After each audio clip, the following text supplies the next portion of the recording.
কি তৈরি করছি বলুন তো? মূলোর জালি করে ফুল তৈরি করছি। দেখুন কিভাবে মূলোগুলো কেটে নিয়েছি, একবারে মালার মতো হয়ে গেছে কত বড় বড়।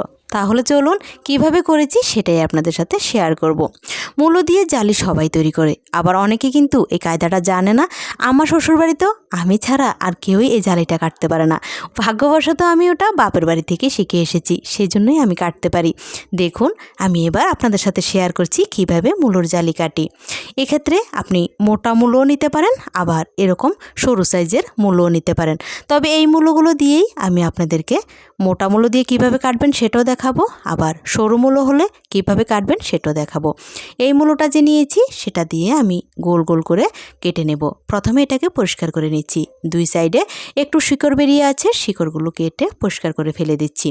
এবার দেখুন 1 ইঞ্চি মতো পাশ পাশ করে গোল গোল করে টুকরো বের করে নিচ্ছি। আপনারা মোটা মোটা যে মূলগুলো হয় সেগুলো দিয়ে এভাবে করার চেষ্টা করবেন। চাইলে এগুলো দিয়েও করতে পারেন, ছোট ছোট বড়া হয় সেজন্য গোল গোল করে না করে ওই লম্বা করে করলে অনেকটা বড় হয়, দেখতেও সুন্দর হয়। একটা বড়াতেই এক থালা ভাত খাওয়া কমপ্লিট হয়ে যাবে।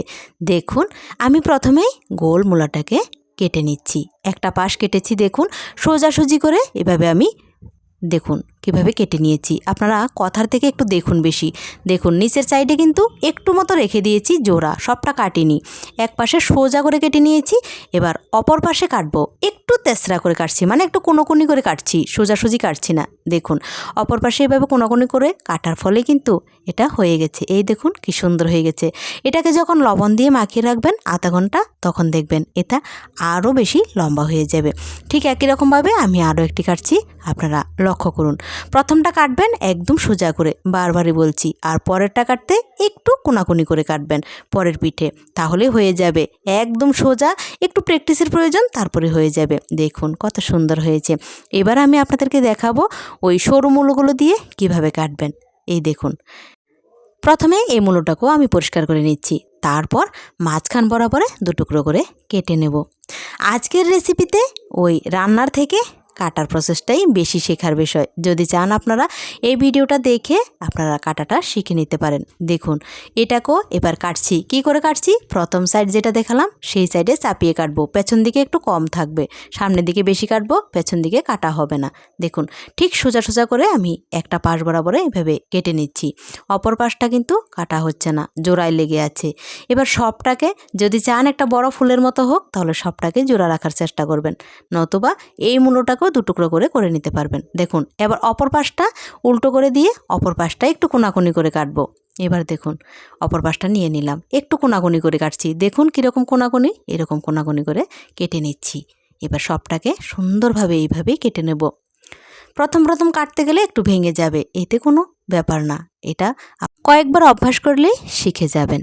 দেখুন আমিও কি একবারে শিখেছি নাকি, অনেকবার কাটতে কাটতেই তো হাত পাকা হয়েছে। দেখুন এবার কত বড় হয়েছে, এটা দেখেও ভালো লাগছে, একদম সুন্দর হয়েছে। এবার চলুন এভাবে আমি সবগুলো কেটে নিয়ে চলে এসেছি। এই এতগুলো করেছি। দেখুন এবার এগুলোকে আমি নুন দিয়ে ভিজিয়ে রাখবো। মূলোর বড়া করতে গেলে মূলোগুলোকে আগে বাইরে একটু রেখে দেবেন, মানে ফ্রিজে রাখবেন না, ফ্রিজের বাইরে। আমার মূলোগুলো দেখেছেন শাকগুলো কীরকম হলুদ হয়ে গেছে, কারণ বাইরে রেখে দিয়েছিলাম। মূলোগুলো একটু যেন নেতিয়ে যায় সেই জন্য, এতে করে বড়াগুলো কাটলে খুব ভালো হয়। আর নতুবা ফ্রিজ থেকে বের করে কাটতে গেলে এগুলো কাটা সম্ভব নয়, ভেঙে যাবে কচকচ করে, সেই জন্য। এবার দেখুন আর যদি আপনারা ওই মূলাটাকে করতে চান, তাহলে এভাবে গোল গোল করে কেটে বা লম্বালম্বি করে কেটে নুন দিয়ে আগেই ভিজিয়ে রাখবেন আধ ঘন্টা, তারপর কেটে নেবেন, হয়ে যাবে। দেখুন এবার আমি বড়াগুলো বানিয়ে নেব। ব্যাটারটা করে দিচ্ছি এখানে চালের গুঁড়ো, আতপ চালের গুঁড়ো 4 চামচ দিলাম। এই বড়াটা করতে চালের গুঁড়োটাই একটু বেশি প্রয়োজন। দেখুন এবার দিচ্ছি বেসন। বেসনটা না দিলে একটু নরম হবে না, বেশি শক্ত শক্ত হয়ে যাবে, সেই জন্যই বেসনটা ব্যবহার করছি। দিলাম এখানে পরিমাণ মতো হলুদ, সামান্য একটু লবণ দিয়েছি, কারণ মূলগুলোতে আগে আমি লবণ মাখিয়ে রেখেছি, সেজন্য একটু সতর্ক থেকে লবণটা পরের বার ব্যবহার করতে হবে। একটু কাঁচা লঙ্কা বাটা দিলাম আর কালো জিরে।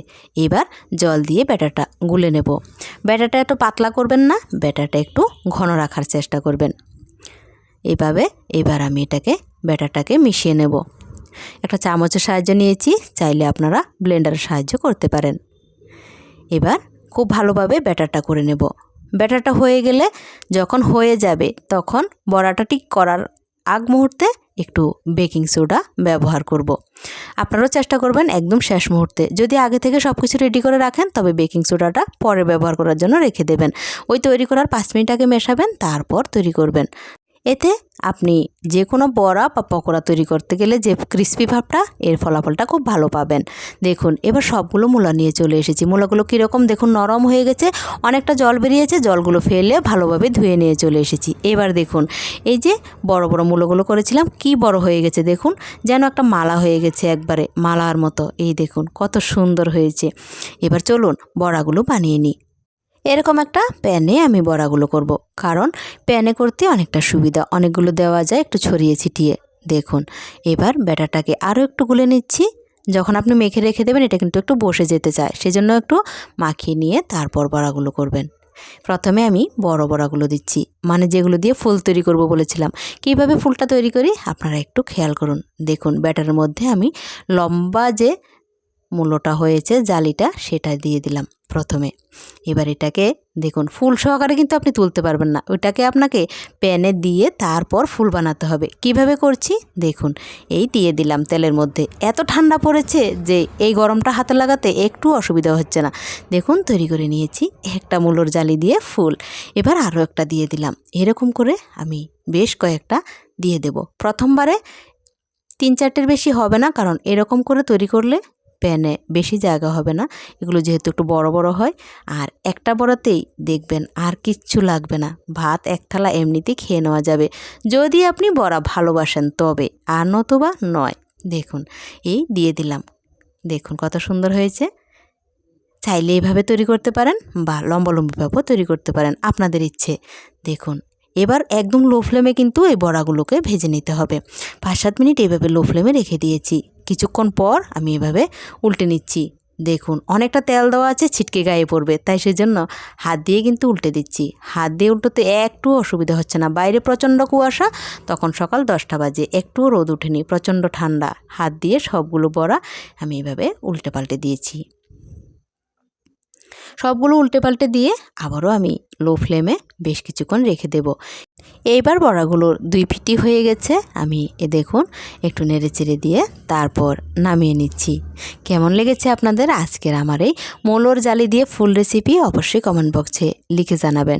জানি সোশ্যাল মিডিয়ায় রেসিপির অভাব নেই, আপনি যা দিতে যাবেন তাই আগে থেকে দেওয়া আছে, তারপরও আমি আমার মতো শেয়ার করলাম। আমি যেভাবে তৈরি করি সেভাবেই বানিয়ে আপনাদেরকে দেখালাম। কেমন লেগেছে আমাকে কমেন্ট করে জানাবেন। আপনাদের একটা মিষ্টি কমেন্ট আমাদেরকে ভিডিও বানাতে অনেকটা উৎসাহিত করে। দেখুন বড়াগুলো হয়ে গেছে, একটু তেল ঝরিয়ে দিচ্ছি, এবারে নামিয়ে নেব। দেখুন না কি সুন্দর হাত দিয়ে করে নিচ্ছি, এত শীত কি বলবো। হাতের সাহায্যে সবগুলো বড়া আমি নামিয়ে নিলাম। একে একে সবগুলো বড়া হয়ে গেছে। লম্বাভাবে যেগুলো করেছি, মানে গোল গোল করে, সেগুলো কিভাবে তৈরি করেছি একটু ক্লিপ দিয়ে দিয়েছি। দেখুন এরকম লম্বা করে করে নিয়েছি সবগুলো। আজকের মতো রেসিপি এখানে শেষ করব। আপনাদের ভালো লেগেছে কিনা বারবার বলছি কমেন্ট বক্সে লিখে জানাবেন। সবাই ভালো থাকবেন, সুস্থ থাকবেন, সাবধানে থাকবেন। দেখা হচ্ছে আগামী দিন আরও একটি নতুন রেসিপির সাথে। তার আগে আপনাদের একটা বড়া ভেঙে দেখাই কীরকম হয়েছে। দেখুন এই যে এত সুন্দর হয়েছে, যেমন মুচমুচে তেমন আবার নরমও হয়েছে। সবাইকে অসংখ্য ধন্যবাদ।